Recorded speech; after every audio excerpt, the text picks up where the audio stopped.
भगवते वासुदेवाय।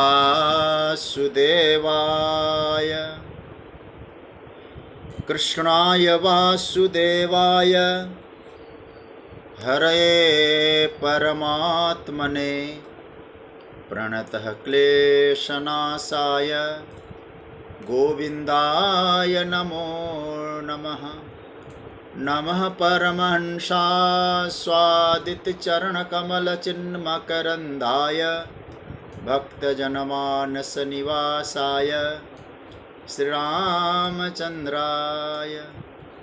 वागीशायस्य वदने लक्ष्मीर्यस्य च वक्षसि यस्यास्ते हृदये संवित्तं नृसिंहमहं भजे। गुरुर्ब्रह्मा गुरुर्विष्णुर्गुरुर्देवो महेश्वरः गुरुस्साक्षात् परब्रह्म तस्मै श्री गुरवे नमः। भगवत चरण कमलानुरागी सभी आत्मीय प्रिय प्रभु प्रेमीजन, हमारे स्वाध्याय परिवार के सभी आदरणीय जिज्ञासु स्नेहीजन, आप सभी को मेरा प्रणाम वंदन। जय सिया राम, राधे राधे, जय श्री कृष्ण। प्रभु की मंगलमय कृपा से हम लोग विज्ञान के माध्यम से भगवत चर्चा पाठ करने का लाभ सौभाग्य प्राप्त कर रहे हैं और इसी प्रभु की कृपा की छत्र छाया में बैठकर गीता चिंतन की मंगलमय यात्रा चल रही है। आप सभी प्रभु प्रेमीजन, आप सबका सानिध्य पाकर ये यात्रा अपने गति की ओर अग्रसर है। आप सभी को पुनः एक बार प्रणाम, पूज्य पांडे जी को वंदन। आइए हम लोग एक बार पाठ करें, उसके बाद फिर चर्चा। ओम श्री परमात्मने नमः। अथ द्वादशोऽध्याय। अर्जुन उवाच एवं सततयुक्ताये भक्तास्त्वां पर्युपासते ये चाप्यक्षरमव्यक्तं तेषां के योगवित्तमाः। श्रीभगवानुवाच मय्यावेश्य मनो ये मां नित्ययुक्ता उपासते श्रद्धया परयोपेतास्ते मे युक्ततमा मताः। ये त्वक्षरमनिर्देश्य मव्यक्तं पर्युपासते सर्वत्र गमचिन्त्यं च कूटस्थमचलं ध्रुवं संयम्येन्द्रियग्रामं सर्वत्र समबुद्धयः ते प्राप्नुवन्ति मामेव सर्वभूतहिते रताः। क्लेशोऽधिकतरस्तेषामव्यक्तासक्तचेतसाम् अव्यक्ता हि गतिर्दुःखं देहवद्भिरवाप्यते। ये तु सर्वाणि कर्माणि मयि सन्न्यस्य मत्पराः अनन्येनैव योगेन मां ध्यायन्त उपासते तेषामहं समुद्धर्ता मृत्युसंसारसागरात् भवामि न चिरात् पार्थ मय्यावेशितचेतसाम्। मय्येव मन आधत्स्व मयि बुद्धिं निवेशय निवसिष्यसि मय्येव अत ऊर्ध्वं न संशय। अथ चित्तं समाधातुं न शक्नोषि मयि स्थिरम् अभ्यासयोगेन ततो मामिच्छाप्तुं धनञ्जय। अभ्यासेऽप्यसमर्थोऽसि मत्कर्म परमो भव मदर्थमपि कर्माणि कुर्वन् सिद्धिमवाप्स्यसि। अथैतदप्यशक्तोषि कर्तुं मद्योगमाश्रितः सर्वकर्मफलत्यागं ततः कुरु यतात्मवान्। श्रेयो हि ज्ञानमभ्यासात् ज्ञानात् ध्यानं विशिष्यते ध्यानात् कर्मफलत्यागस् त्यागात् शान्तिरनन्तरम्। अद्वेष्टा सर्वभूतानां मैत्रः करुण एव च निर्ममो निरहंकार समदुःखसुखक्षमी सन्तुष्टः सततं योगी यतात्मा दृढनिश्चयः मय्यर्पिता मनोबुद्धिर् यो मद्भक्तः समे प्रियः यस्मान्नो द्विजते लोको लोकान्नो द्विजते च यः हर्षामर्षभयोद्वेगैर्मुक्तो यः स च मे प्रियः अनपेक्षः शुचिर्दक्ष उदासीनो गतव्यथः सर्वारम्भपरित्यागी यो मद्भक्तः समे प्रियः यो न हृष्यति न द्वेष्टि न शोचति न काङ्क्षति शुभाशुभपरित्यागी भक्तिमान् यः समे प्रियः समः शत्रौ च मित्रे च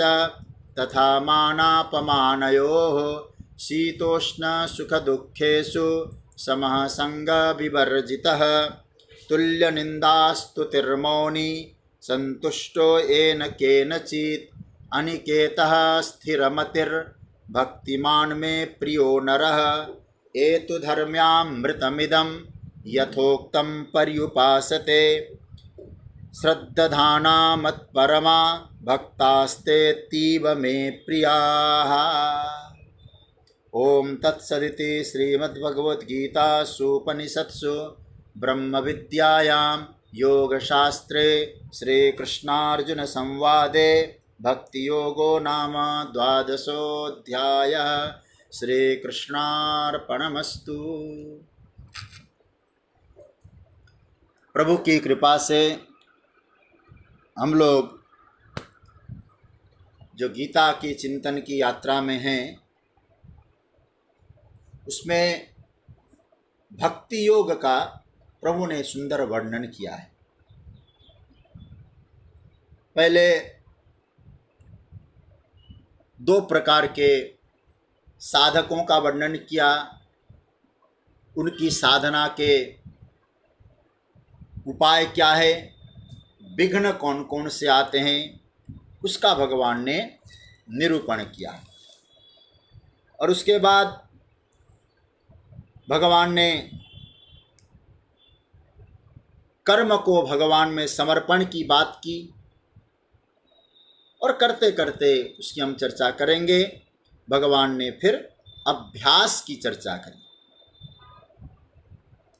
और अभ्यास में भी यदि असमर्थ है तो भगवान का कर्म भगवान के लिए करें, हमको सिद्धि की प्राप्ति हो जाएगी। कर्मयोग का भगवान ने बताया।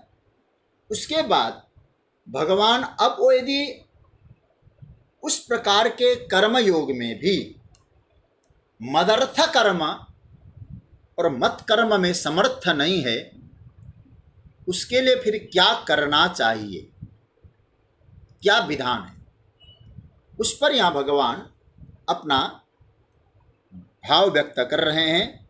तो आइए हम लोग, कल 10वें श्लोक की चर्चा हुई, आज हम लोग 11वें श्लोक में प्रवेश करते हैं। 11वें श्लोक कर्म के बाद के साधन की चर्चा है, और 10 पहले वाली साधन है। कर्म से पहले क्या होना चाहिए, मत कर्म और मदर्थ कर्म। लेकिन कर्म होने के बाद भक्तों को क्या विचार करना चाहिए, यह है 11वें श्लोक। तो पहले 11वें श्लोक का एक बार पाठ कर लेते हैं, फिर इस पर चिंतन करेंगे। अथैतदप्यसक्तोषि कर्तुं मद्योगमाश्रितः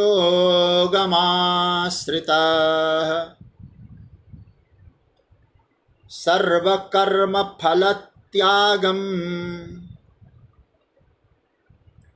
ततः कुरु यतात्मवान्।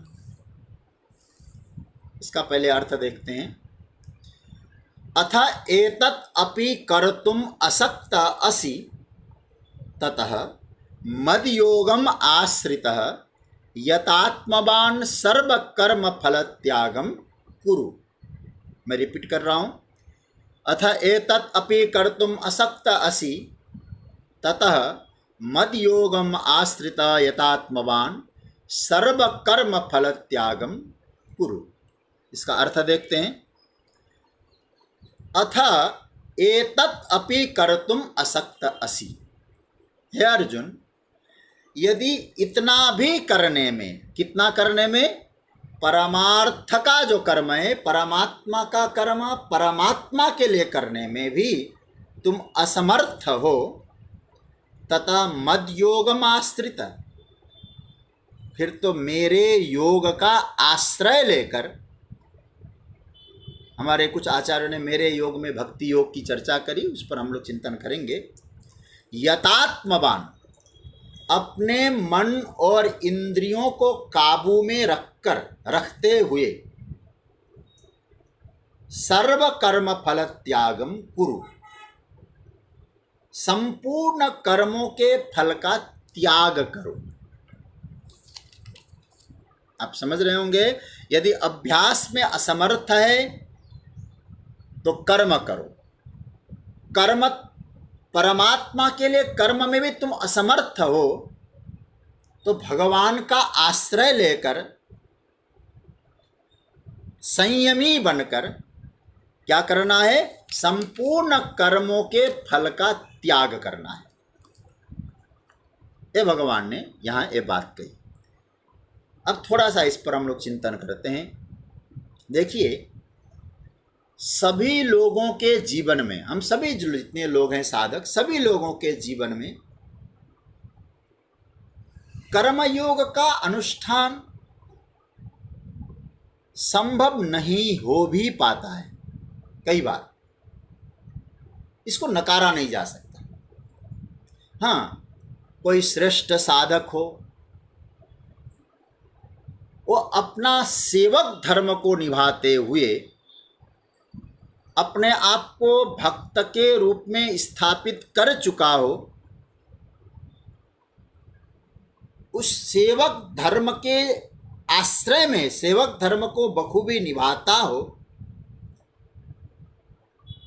और उसने अपने कर्म का उद्देश्य परमात्मा की प्रसन्नता के लिए तैयार किया हो, केवल परमात्मा की प्रसन्नता के लिए, तो हो सकता है उसके लिए कर्मयोग श्रेष्ठ है।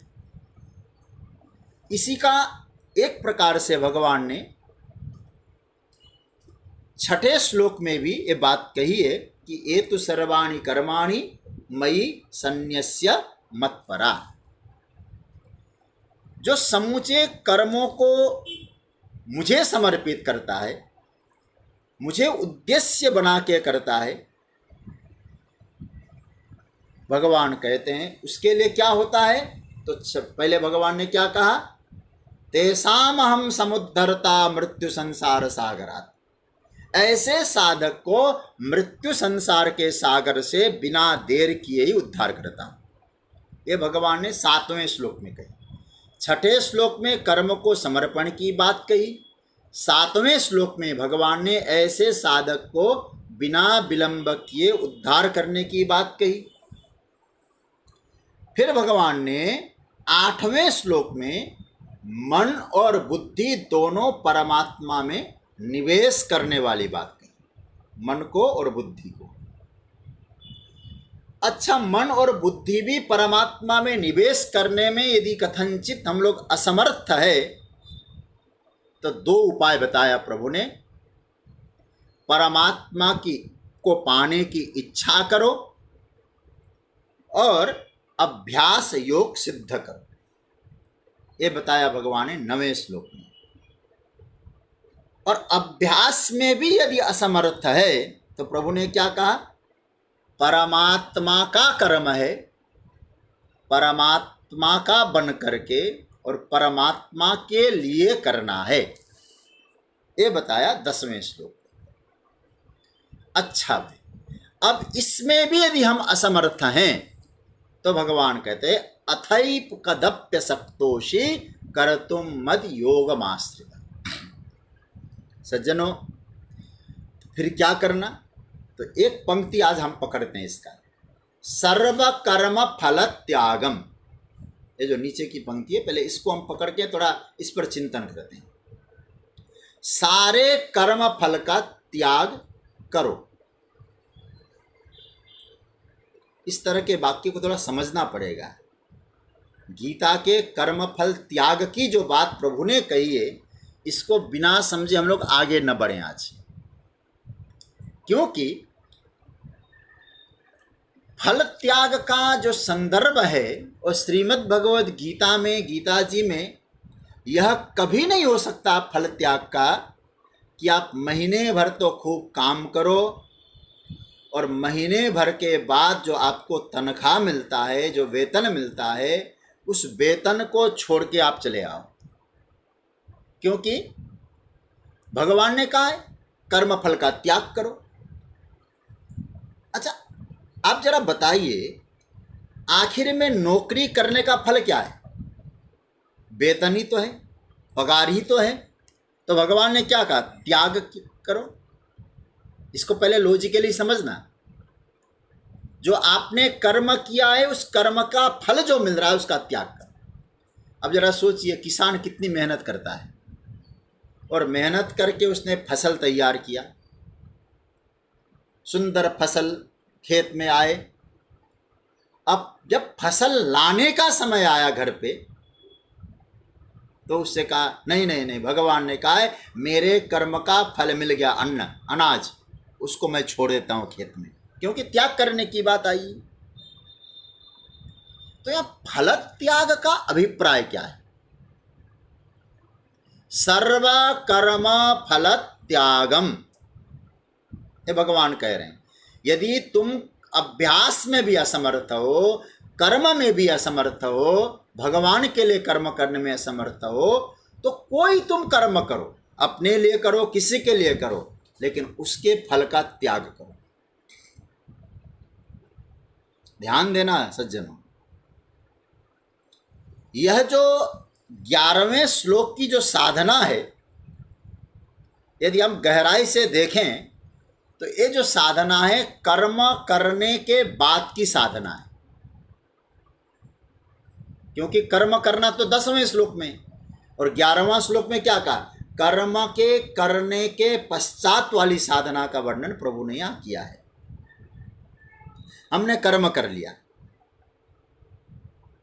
अब क्या होना? जैसे विद्यार्थी कर्म करता है, खूब मेहनत करता है दिन रात, लेकिन आप जरा सोचिए, मेहनत उसने किया, पढ़ाई उसने की, नंबर कौन देगा? वो अपने आप दे देगा। मैंने पेपर लिखा है, नंबर भी मैं दूं, ये तो चलने वाला है नहीं। तो इसका मतलब है कि कर्म के पश्चात साधक की साधना क्या होनी चाहिए, और 10वें श्लोक में कर्म करने की पहले की साधना है। मत कर्म और मदर्थ कर्म की चर्चा हम कर चुके हैं। कर्म करने के पहले हमारे चित्त में जो बात आती है, ये आप सब जानते हैं, उस चीज का नाम है उद्देश्य, प्रयोजन। याद रखना, कोई काम आप क्यों कर रहे हैं? तो इसका मतलब किसी प्रयोजन के लिए कर रहे हैं। एक संस्कृत में बहुत प्यारा श्लोक है, प्रयोजनम अनुद्दिश्य मंदोपि न प्रवर्तते। बिना प्रयोजन के कोई मूर्ख भी आगे नहीं बढ़ता। हमारे यहाँ कहा गया, उद्देश्यस्तु पुरस्कृत्य विधेयस्तदनंतरम। पहले उद्देश्य पूरा करो, उद्देश्य निर्धारण करो, फिर कर्म में लगो। अब आप जरा समझना है, कर्म करते समय मुख्य बात क्या आ गई? उद्देश्य। उद्देश्य के बिना कर्म हो नहीं सकता। कभी भी आप विचार करना है, मैं कर्मफल त्याग की बात में आपको ले जा रहा हूं। कोई आपके पास प्रयोजन नहीं है, कोई लक्ष्य नहीं है, कोई उद्देश्य नहीं है, तो आप कर्म करेंगे ही क्यों? ध्यान देना, कर्म प्रयोजन से प्रेरित होकर, मतलब उद्देश्य से प्रेरित होकर हम कर्म में लगते हैं, कोई भी उद्देश्य है। अच्छा, मेरे कर्म का प्रेरक कौन है? किसने आपको प्रेरणा दी? उसका नाम है प्रयोजन। लेकिन वो प्रयोजन मेरा अपना भी हो सकता है और मेरे भगवान का भी हो सकता है। ये दोनों बातें पकड़ लेना जरा। जो कर्म बिना उद्देश्य के नहीं हो सकता, लेकिन उस कर्म को प्रेरित करने वाला कौन है? प्रयोजन क्या है? तो प्रयोजन दो ही हो सकता है, या तो मेरा अपना प्रयोजन है या परमात्मा का प्रयोजन, दोनों हो सकते हैं। देखिए, एक उद्देश्य में आपके लिए विकल्प है, ऑप्शन है। मेरा भी हो सकता है प्रयोजन, मेरे मालिक का भी हो सकता है। लेकिन जब मैं प्रभु के ही प्रयोजन में प्रवृत्त नहीं होता तो क्या होगा? तो मेरी आवश्यकता, मेरी कामना से मैं कर्म में प्रवृत्त होता हूं। देखिए, एक बात तो आपको मानना ही पड़ेगा, यदि परमात्मा के को उद्देश्य मान के कर्म नहीं करेंगे तो कोई ना कोई तो रहेगा, तो मैं रहूंगा उस समय। तो मेरी कामना से मैं प्रवृत्त हो रहा हूं, तो इसका मतलब प्रयोजन के बिना कर्म तो नहीं हो सकता।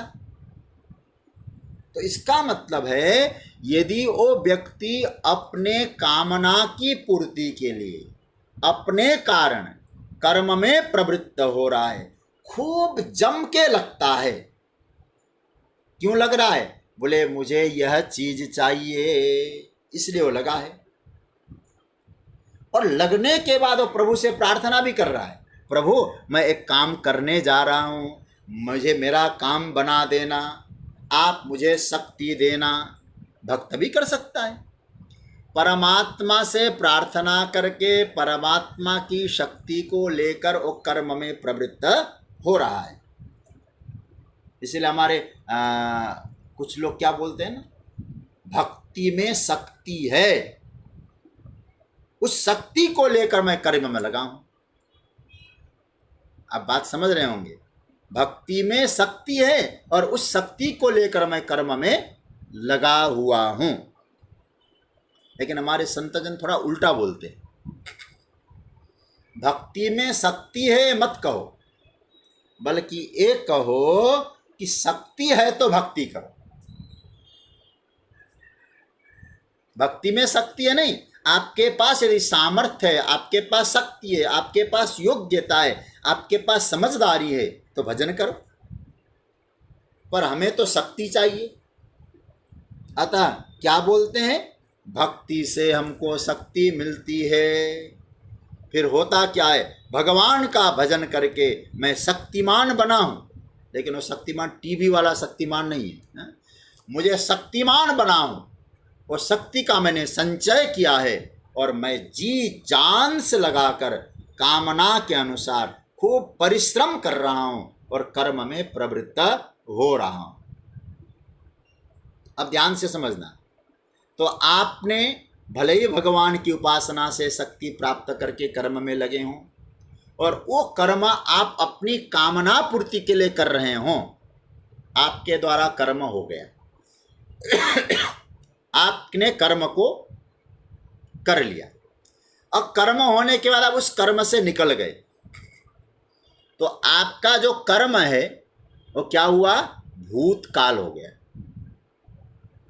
क्योंकि आपने कर लिया कर्म। लेकिन वो कर्म का उद्देश्य क्या था, मेरी अपनी कामना की पूर्ति, और उस कामना की पूर्ति के लिए मैंने भगवान का आश्रय लिया, वहां से शक्ति ली और फिर मैं कर्म में लग गया। हमने कर्म किया। अब आपका जो कर्म हुआ वो पास्ट, भूतकाल हो गया। अब ध्यान देना सज्जन, अब कोई साधना बची या नहीं बची? कर्म तो हो गया, अब कोई साधना बची? क्योंकि कर्म के अनुसार परिणाम आएंगे। और हमारी इच्छा के अनुसार ही परिणाम आएंगे, कोई जरूरी तो है नहीं। तो इसका मतलब है कर्म करने के बाद आप उस कर्म का हिसाब लगा नहीं सकते। क्यों? क्योंकि हिसाब लगाने का अधिकार आपको है भी नहीं। तो इसका मतलब क्या हुआ? उसके हिसाब किताब पर अधिकार तो मेरे मालिक का है, मेरा तो है नहीं। तो इसका अर्थ क्या हुआ? तो कर्म किया, पास्ट हो गया, अब उस कर्म में हमारा कुछ चलने वाला नहीं। अब यहां सोचना हमको यह है, अब उस कर्म, फिर एक बात पहले तो स्पष्ट कर दूं, कर्म आपने किया है तो कोई भी कर्म बिना फल दिए रहता नहीं। कर्म फल तो देता ही देता है।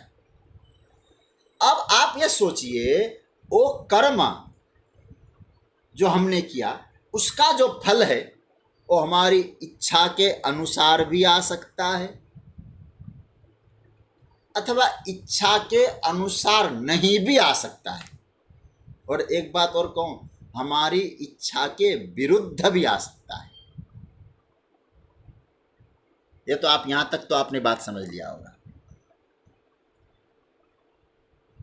हमने जो सोचा वो नहीं होता। कैसे? हमने जो कर्म किया इसलिए किया था, शायद वो नहीं बने।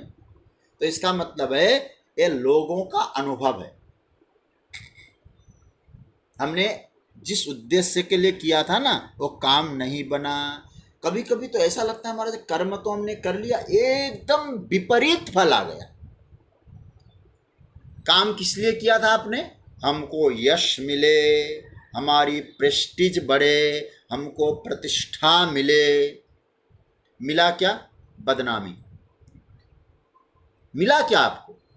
सोचा था मैं इनकी सेवा करूंगा, यश मिलेगा, मिली बदनामी।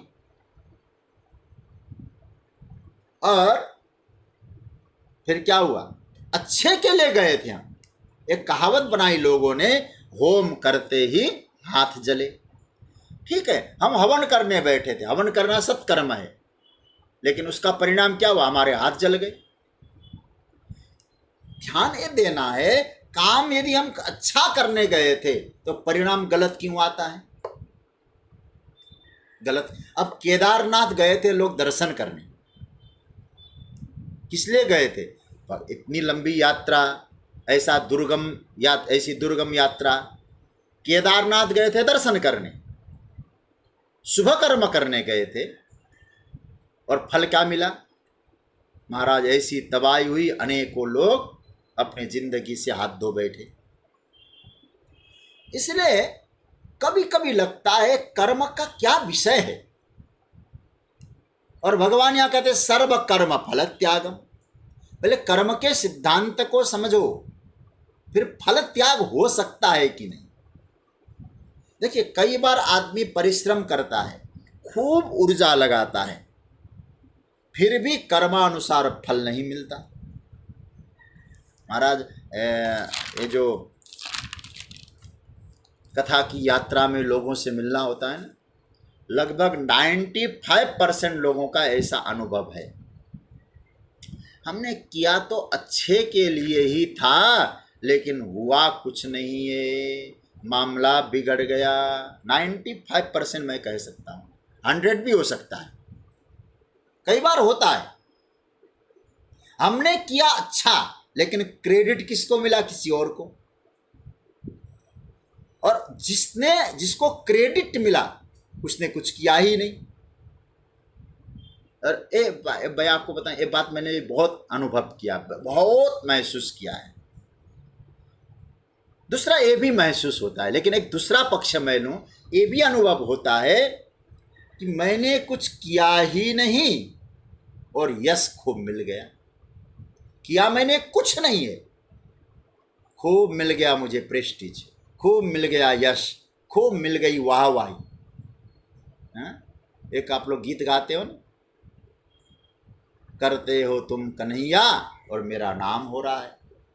तो मैंने तो कुछ किया नहीं, ये सब हुआ। अब आप जरा समझना, आपने खूब किया, आपको यश नहीं मिला, ये भी अनुभव आपको होता होगा।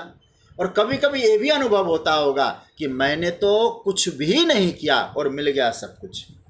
ये दोनों सच बात है, ध्यान देना।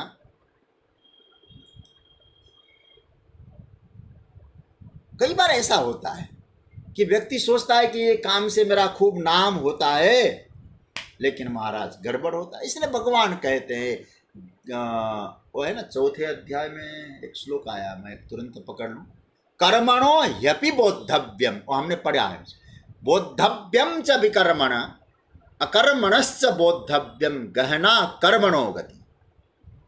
हमने कर्म अकर्म विकर्म की चर्चा वहाँ की है, आप लोगों ने पढ़ा भी है। तो भगवान ने तीनों का वर्णन करके क्या कहते हैं, गहना कर्मणो गति। एक कर्म की गति बहुत गहन है, हर कोई समझ नहीं पाता है। सज्जनों, जब मैंने कर्म कर दिया है तो मेरे अधिकार की चीज तो गई, अब क्या मिलेगा, अब तो फल है, अब फल पर मेरा अधिकार नहीं।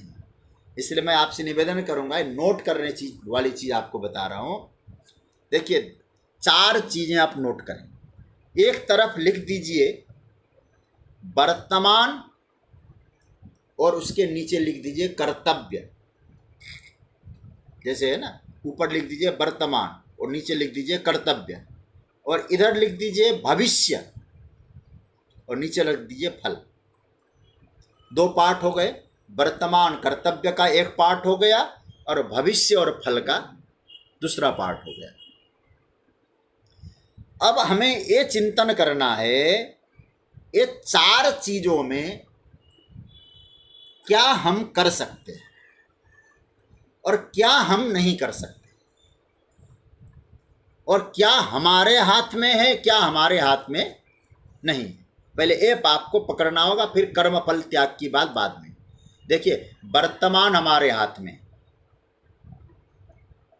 कर्तव्य भी हमारे हाथ में, कर्तव्य कर्म। इसको ऐसे समझना, हम अपने वर्तमान को कैसे यूटिलाइज करें, वर्तमान को कैसे उपयोग करें, ये हमारे हाथ में। और वर्तमान में हमको क्या करना है, ये हमारे हाथ में। इसलिए वर्तमान और कर्तव्य, लेकिन उसको आगे ले जाइए, भविष्य है हमारे हाथ में। भरोसा है कल हम जीवित रहेंगे, आप सोचिएगा जरा इस पर। तो भविष्य हमारे हाथ में नहीं है, किसका, तो वर्तमान को ले जाइए आगे तो भविष्य हो जाएगा, और कर्म अथवा कर्तव्य को आगे ले जाइए तो फल हो जाएगा। न भविष्य हमारे हाथ में है, न फल हमारे हाथ में है। तो जो हमारे हाथ में है उसको बखूबी हमें निभाना है, जो हमारे हाथ में नहीं है उस पर अधिक सोचना नहीं है।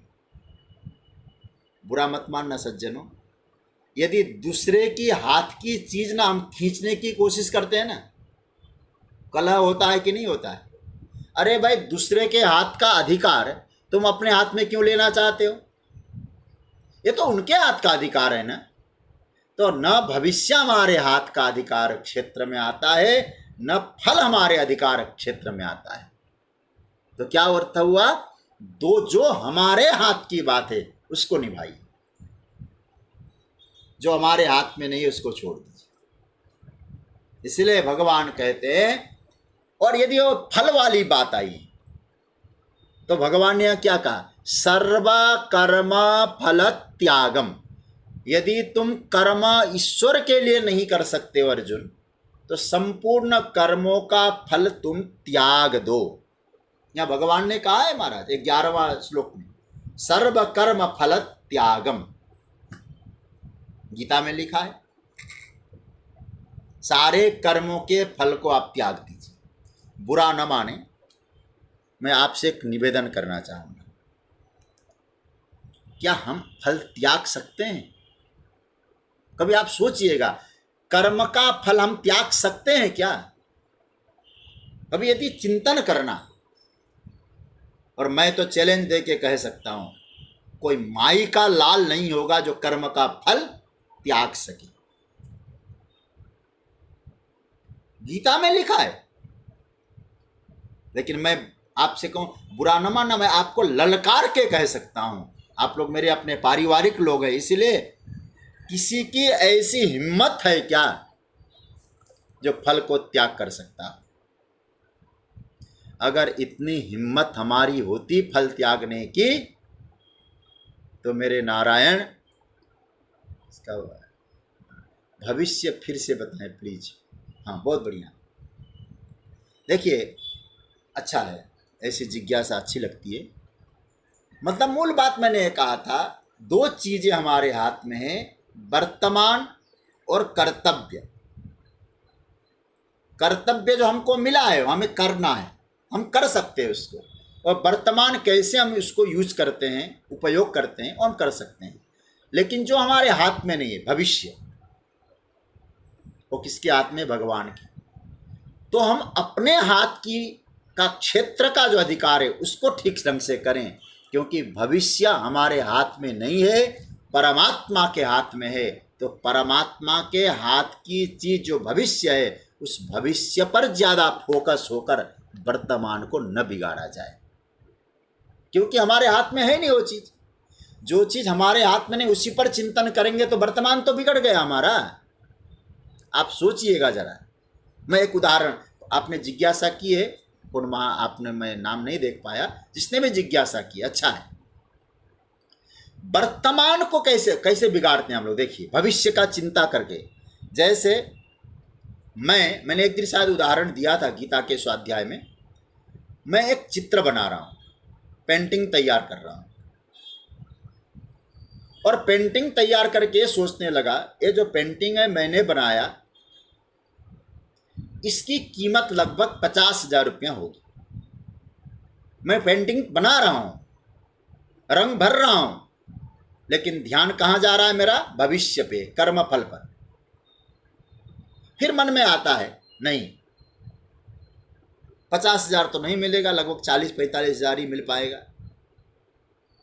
फिर नहीं नहीं नहीं, जो पेंटिंग को महत्व समझते हैं वो तो ज्यादा भी दे सकते हैं। अब आप चिंतन करिएगा थोड़ा सा, आप इस समय क्या कर रहे हैं? वर्तमान आपका क्या है? पेंटिंग करना। लेकिन आप वर्तमान में है कि भविष्य में? इस पेंटिंग का फल कैसा आएगा, भविष्य क्या होगा इसका? अब इसी चिंता में है, तो उसका परिणाम क्या होगा? तो कर्म में हमारा फोकस नहीं है, वर्तमान में हमारा फोकस नहीं है। तो भविष्य की चिंता को लेकर, फल की चिंता को लेकर वर्तमान और कर्म बिगड़ा कि नहीं बिगड़ा? क्योंकि अब कर्म में आपका ध्यान ही नहीं है। तो परिणाम क्या हुआ? जब कर्म बिगड़ गया तो फल बिगड़ना निश्चित है। तो भगवान इसलिए कहते हैं, कर्म को करते समय तुम फल की चिंता न करो। बिना फल के कर्म नहीं होता, ध्यान देना। लोग गीता के श्लोक समझते नहीं ना, अनुवाद पढ़ के बड़े अच्छे व्याख्याकार बन जाते हैं। भगवान क्या कहना चाह रहे हैं? बोले फल तो बिना जो है कर्म, बिना फल के तो कर्म होगा ही नहीं, लेकिन आपका जो फोकस है कर्म में होना चाहिए, क्योंकि फल में फोकस होगा तो तुम्हारा कर्म और वर्तमान बिगड़ जाएगा। तो भविष्य हमारे हाथ में नहीं है, तो भविष्य पर ज्यादा अपने आप को लगाकर वर्तमान को नहीं बिगाड़ना चाहिए। ये मैं चिंतन कर रहा था आपसे। अब सज्जनों, में एक चीज आपसे और कहूं, मैं जो बोल रहा था गीता के आधार पर मैं कह रहा हूं, जो भगवान ने कहा कर्म फल का त्याग, यदि आप भगवान के लिए कर्म नहीं कर रहे हैं, अपने लिए कर्म कर रहे हैं, तो आप अपने द्वारा किए गए कर्म के फल का भी त्याग करें। सर्व कर्म फल त्यागम। मैं एक बात कहूं, कर्म फल त्याग करने का सामर्थ्य किसी कर्ता में नहीं होता है, नहीं हो सकता है, क्योंकि हमारे शास्त्रों का नियम मत है, अवश्यमेव भोक्तव्यम कृतम कर्म शुभाशुभम। सच्ची बात है सज्जनों, सुख दुख आप किसी का भी त्याग नहीं कर सकते। आपने कर्म किया है तो उसका फल आपको सुख मिला, आप सुख का त्याग नहीं कर सकते। आपको दुख मिला, आपको उस कर्म के परिणाम से कोई रोग हो गया, तो क्या आप उस रोग रूपी फल को त्याग देंगे? तो भगवान ऐसा क्यों कह रहे कि कर्म फल त्यागने की बात? अब आप कहेंगे मुझे यश नहीं चाहिए, मुझे किसी प्रकार की वाहवाही नहीं चाहिए। अच्छा, आपकी लोग प्रशंसा करें तो आप क्या करेंगे फिर? आप किस किस के मुंह को बंद करके रखेंगे जब आपकी तारीफ होने लग जाए? तो आप यश से भागिए, यश आपके पीछे पीछे आएगा।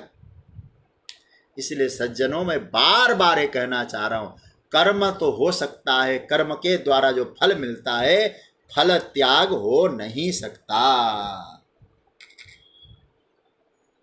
स्वामी चिन्मयानंद जी महाराज ने बहुत एक अच्छी बात कही है, फल में फल बुद्धि का त्याग हो सकता है, फलरूप वस्तु का त्याग नहीं हो सकता। बस इसको और मैं डिटेल्स में बता दूं, बस यही विकल्प है आदमी के पास। क्या है? फल में फल बुद्धि हटाओ। मैं क्या बता रहा हूं? फल में फल बुद्धि हटाओ। फिर क्या रखना चाहिए? संतों का चिंतन है सज्जनों, पकड़ने जैसा है, प्रसाद बुद्धि लगाओ, प्रसाद बुद्धि लगाओ। तो सज्जनों, यही कर्म फल त्याग की साधना है। आप कर्म को स्वरूप, कर्म फल को स्वरूप से त्याग नहीं कर सकते, लेकिन कर्म में जो फल है उसमें फल बुद्धि की जगह प्रसाद बुद्धि। कौन सी? और ये बुद्धि कब आनी चाहिए? कर्म करने के बाद आनी चाहिए। कर्म करने से पहले साधना, कि आप अपने प्रयोजन से कर्म में प्रवृत्त नहीं होकर ईश्वर के प्रयोजन से कर्म में प्रवृत्त हो रहे हैं। जो साधना आई ना 10वें श्लोक में, मत कर्म और मदर्थ कर्म। तो कर्म की साधना क्या है? तो परमात्मा का बनकर कर्म करना है। यह हुई पहली साधना। और दूसरी साधना कौन सी हुई? एक कर्म के बाद की साधना। जब फल का आगमन हुआ तो मैं क्या कर सकता हूं? आपके पास फल का आगमन हो गया तो आप क्या कर सकते हैं? अब जब तुम उस फल को प्रसाद के रूप में स्वीकार करो, फल बुद्धि में नहीं, प्रसाद बुद्धि से स्वीकार करो। और मैं तो समझता हूं, चाहे जितनी भी भयंकर से भयंकर फल मिलता हो, यदि उस फल में प्रसाद बुद्धि है, आप कहेंगे हरि इच्छा, प्रभु स्वागत है जो मुझे मिल रहा है, क्योंकि जो मिला है ये प्रसाद। एक संत कह रहे थे, तुमको रोग हुआ है ना, ये प्रभु ने कृपा की, परमात्मा ही रोग के रूप में आए हैं, तो औषधि रूप सामग्री को एकत्रित करो और रोग रूप भगवान की पूजा करो। इसका मतलब ये हुआ, ये जो फल त्याग वाली बात भगवान करे, इसको प्रसाद बुद्धि में लो। ये बहुत बड़ी साधना है सज्जन। भक्ति की साधना में प्रसाद बुद्धि का बड़ा महत्व होता है। उसमें क्या करना है? उसमें एक चीज है, एक्सेप्ट, स्वीकार करने का सामर्थ्य। और सच्ची बात कहूं सज्जनों, संतों का अनुभव है, यदि घटना को प्रभु के प्रसाद के रूप में स्वीकार करेंगे हम, तो हमारा मन कभी विचलित नहीं होगा। ऐसा क्यों हुआ? ऐसा क्यों नहीं हुआ? ऐसा क्यों नहीं होना चाहिए था? ये तो परमात्मा की कृपालुता और परमात्मा की व्यवस्था पर ही प्रश्न चिन्ह लगा रहे हैं। इसका मतलब यह है, भक्त कहता है महाराज ये सब आपकी कृपा से हुआ है। अब एक छोटा सा मैं उदाहरण दूं आपको। श्रीमद् भागवत जी की कथा में बलि का एक बड़ा प्यारा प्रसंग आया है। बहुत कर्म किया है बलि ने, बहुत बड़ा भक्त है, इतना बड़ा यज्ञ किया स्वयं ठाकुर जी आए हैं वहाँ महाराज, बामन बन के आए। आप सोचिएगा जरा। और मैं एक छोटी सी बात कहूँ इसमें, जब बामन जी महाराज ने विराट रूप धारण करके बलि का सर्वस्व ले लिया, और मैं इसको भागवत जी की कथा में तो बड़ा विस्तार से सुनाता हूँ, 2 पैर में भगवान ने सर्व ले लिया और 1 पैर से बलि को लिया। बलि ने कहा 2 से सर्व लिया, 1 से स्व को भी ले लो, मुझे भी ले लो। अब जैसे ही भगवान ने बलि के मस्तक पर अपना चरण कमल पधराया, तो आप जानते कौन आया? प्रहलाद जी प्रकट हो गए। प्रहलाद जी। और प्रहलाद जी कौन है? बलि के दादाजी हैं। बलि के पिता है विरोचन और विरोचन के पिता है प्रहलाद। प्रहलाद जी आए और प्रहलाद जी महाराज ने जो वक्तव्य दिया है, तो भक्तों का यही भाव भी होना चाहिए। एक कर्म प्रसाद है। फल त्याग वाली बात क्या है? कर्म को प्रसाद के रूप में स्वीकार करो, यही फल त्याग है भक्तों का। तो क्या कहते हैं? एक बड़ा प्यारा श्लोक है, मैं आपको श्लोक ही सुना देता हूं। प्रहलाद जी क्या कहते हैं?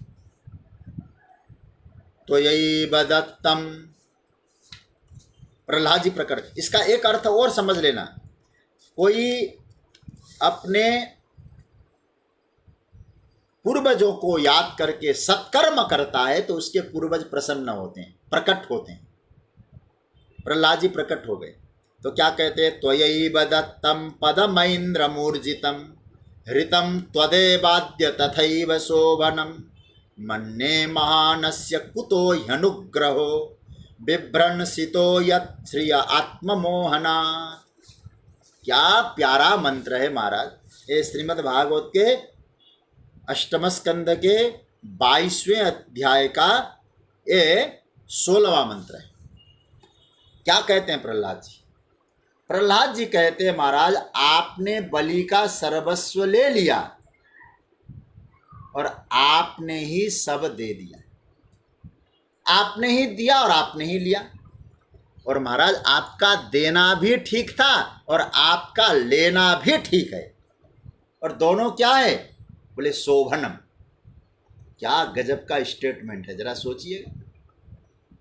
देने देने में भी आपकी शोभा है और आज ले रहे हैं, ये आपकी शोभा है। गजब की पंक्ति। यह भाव आना चाहिए सज्जनों। कोई भक्त ही बोल सकता है। इसलिए मैं जब कभी कभी विचार करता हूँ ना, हम लोग जो सुबह उठ के अपने भक्तों का याद करते हैं ना, एक श्लोक बोलते होंगे आप लोग भी, कभी वैष्णव जन तो बोलते हैं, भक्तों को याद किया जाए। सबसे पहले भागवत में प्रहलाद जी हैं। प्रहलाद नारद पराशर पुंडरीक व्यासाम्बरीश सुकसौनक भीष्मदाल्भ्यान रुक्मांगदार्जुन वशिष्ठ विभीषणादीन पुण्यानिमान परम भागवतम नमामि। तो क्या कहते? तथैव शोभनम।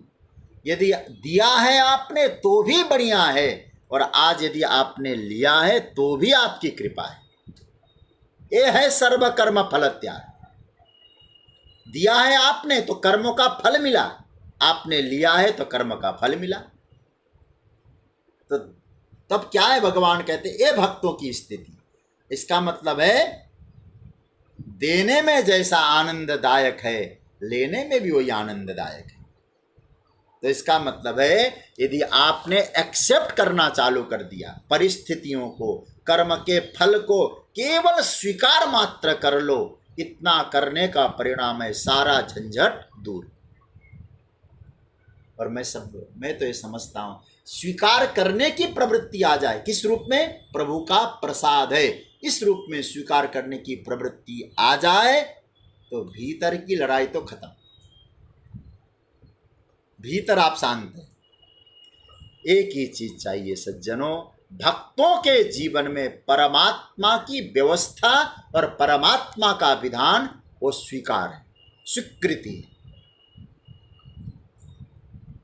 ठीक है, प्रभु का की कृपा से दुख आया, वो भी प्रभु कृपा, सुख आया वो भी प्रभु कृपा। सुख है तो कृतज्ञ बने। कई बार ऐसा होता है जब सुख आता है ना, जब व्यक्ति ये सोचता है कि मेरे कर्मों का फल है और वो प्रसाद बुद्धि से नहीं लेता, याद रखना उसके जीवन में अहंकार आएगा। अगर सुख रूप फल जो आता है वो प्रसाद बुद्धि नहीं भोग बुद्धि हो जाए तो क्या होगा? 16वां अध्याय देख लेना, हम लोग जाएंगे ना वहां देखेंगे फिर। आढ्यो भिजनवानस्मि कोन्योस्ति सदृशो मया यक्षे दास्यामि मोदिष्य इत्यज्ञान विमोहिता। यही बोलेगा आदमी कि मेरे जैसा कौन है, ईश्वरो भामम भोगी सिद्धोहम बलवान सुखी। ये सब आसुरी भाव है सज्जनों। इसलिए भक्त जब सुख भोगता है, प्रसाद लेकर के आनंद करता है, मेरा प्रभु का दिया हुआ प्रसाद है। दुख भोगता है, प्रभु का प्रसाद समझता है, उसके चित्त में कृतज्ञता का भाव आता है। वही तो कर्म फल का त्याग है। नहीं तो आप क्या कर्म फल त्याग देंगे? आपके कर्म से आपको रोग मिला, क्या मैं आपका रोग ले सकता हूं? नहीं हो सकता कर्म फल त्याग। तो भगवान भक्तों ने यहाँ क्या चिंतन किया? कर्म फल त्याग का मतलब है कर्म के फल को प्रसाद बुद्धि से ग्रहण करो और उसमें भी ईश्वर की कृपा का दर्शन करो। जब ऐसी कर्म का फल आता है ना, भक्त क्या कहेगा? प्रभु आप अच्छा फल आता है ना, सुख फल आता है, तो भक्त तो यही कहेगा प्रभु मैं इस लायक नहीं था सरकार, आपने इतना दिया है, इतनी कृपा करी है, करनी कछु न करी, मैंने कुछ नहीं किया है, फिर आपने दिया है और दिए जा रहे हैं। प्रभु मैं आपके एहसान के तले दबे जा रहा हूँ, मैं आपके कौन कौन से गुण गाऊं सरकार, ऐसे ऐसे आपने कृपा की है। तो क्या करना? जब सुख मिलता है तो प्रभु का एहसान समझना। और भक्त तो महाराज जब जीवन में सुख आता है ना तो सोचता है महाराज आपने इतनी कृपा की है ना, प्रभु का कृतज्ञ बन के रोने लगता है। और भोगी पुरुष क्या करता है? छाती फुलाता है, देख मैंने काम किया था, मैंने पाया, मैं हूं ना। तो भगवान यहाँ हम सबको एक शिक्षा देना भगवान कहना चाहते अर्जुन, यदि तुम्हारे जीवन में कर्म को मदर्थम और मत कर्म करने का सामर्थ्य नहीं है तो एक काम तो कर सकते हो। इसका मतलब साधन नहीं कर सकते हो कर्मयोग का, तो कर्मयोग का साधन नहीं करोगे तो कोई ना कोई कर्म तुम्हारे द्वारा तो बनेगा कि नहीं बनेगा? कर्म बनेगा। तो फिर क्या करना? उस कर्म का जो फल आता है उसका त्याग करना। देखिए साधन क्या बता रहे? त्याग करने का मतलब कर्म को भोग बुद्धि से मत लो, कर्म फल को प्रसाद बुद्धि से लो। एक छोटी सी बात मुझे याद आ रही है, तो मैं कई बार हनुमत चरित्र के प्रसंग में इसको बोल भी चुका हूं। हनुमान जी महाराज कहते मां से, जानकी जी से, मुझे भूख लगी है मां, भोजन चाहिए। सुनहु मां तुमहि अतिशय भूखा, लागी देखि सुंदर फल रूखा। उसमें बड़ी लंबी चर्चा मैं नहीं करूंगा। मां ने कहा कि हनुमान तुम्हें भूख लगी? बोले हाँ मां। तुमको वहां के फल नहीं खाने चाहिए। बोले क्यों मां? इसलिए क्योंकि रावण के बगीचे के फल, और रावण का कौन है? गोस्वामी जी की भाषा में कहें रावण है मोह, विनय पत्रिका में मोह दशमौली। तो मोह के द्वारा एकत्रित फल है। यहां फल को मैं कर्म फल से जोड़ रहा हूं, ध्यान देना। इस मोह की वाटिका में जो फल है, रावण की वाटिका में, ये मोह के द्वारा एकत्रित किया गया फल है। तो सज्जनों जानकी जी क्या कह रही? तो ध्यान देना, उसके द्वारा मोह के द्वारा एकत्रित फल को खाओगे, क्या तुम्हारी बुद्धि ठीक बनेगी? क्योंकि लिखा है जैसा खाओगे अन्न वैसा होगा मन। जैसा वस्तु खाओगे वैसा मन बनेगा। तो रावण के बगीचे के फल से क्या तुम्हारी बुद्धि अच्छी होगी? आहा, मतलब कई भाव आ रहे हैं। लेकिन केवल एक बात कहूं, हनुमान जी कहते हैं माँ मैं रावण का मानता ही नहीं। बोले किस, क्यों नहीं मानते हो? बोले माँ एक बात कहूं, पूछूं? बोले पूछो। रावण का यदि मैं मानता है बगीचा और फल वृक्ष, तो मैं रावण से आज्ञा लेने जाता, कहता रावण तेरे बगीचे के फल खाऊं कि न खाऊं? मैं आपसे आज्ञा ले रहा हूं क्योंकि मैं जानता हूं इन वृक्षों का जन्म कहाँ से हुआ। जानकी जी ने कहा धरती से हुआ। अच्छा माँ बताइए आपका जन्म कहाँ से हुआ? जानकी जी ने कहा धरती से हुआ है। तो फल वृक्ष ने जन्माए और वृक्ष धरती ने जन्माया और धरती से आप भी प्रकट हुई है। तो इसका मतलब इन फलों के, इन प्रकृति के मालिकिन तो आप है। मैं समझूंगा कि जो मेरी माँ की आज्ञा से मैं ले रहा हूं, तो मैं कर्म का जो फल है ना, जो मिल रहा है वो प्रसाद समझ के लूंगा। और माँ आप बताइए क्या किसी का माँ के द्वारा दिया हुआ प्रसाद, उनकी आज्ञा से कोई प्रसाद खाएगा, बुद्धि बिगड़ेगी क्या? ऐसा विवेक। तो माँ ने तुरंत क्या कहा? हनुमान समझ में आ गया मुझे। बोले क्या आया? देखी बुद्धि बल निपुण कपि। देखिए यहाँ हनुमान जी में क्या है? बुद्धि है। ऐसी बुद्धि है तो विषय को प्रसाद बना दें। फल विषय है, उसको प्रसाद बना रहे हैं। देखी बुद्धि बल निपुण कपि कहु जानकी जाहु। और क्या कहा? रघुपति चरण हृदय धरी तात मधुर फल खाओ।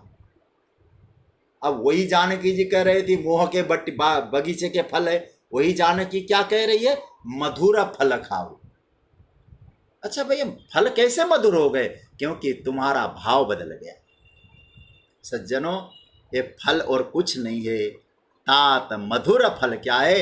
हम अपने जीवन में प्राप्त कर्म के फल को भी मधुर बना सकते हैं, बशर्ते वो कर्म का फल हमारे पुरुषार्थ का परिणाम नहीं है, हमारे अहंकार को पोषण करने के लिए नहीं है, परमात्मा ने कृपा करके प्रदान किया है। ऐसा भाव रखकर यदि आप उस कर्म फल को लेंगे तो कर्म फल आपके लिए प्रसाद बन जाएगा।